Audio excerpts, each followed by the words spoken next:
Koyaş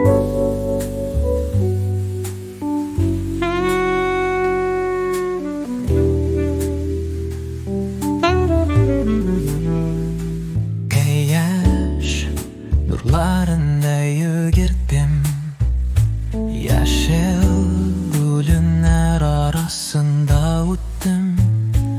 Ireklе çakta yıldızlar sanıйм bu dünyada, бәхет табыйм.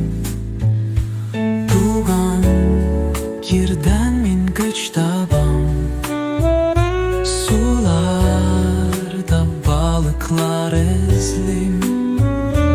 Йөрәгемдә җырлар яңгырар, Татарстанда бәхеттә коенам.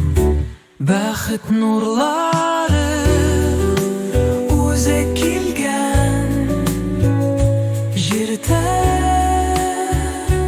Күктә һәр урында сизәм көтүләрен йөрәге белән.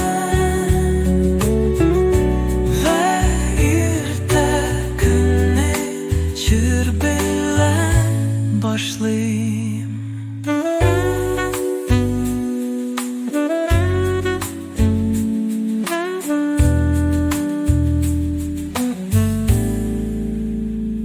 Дуслар белән күңелешәм, тынычлык бәйрәмнәре,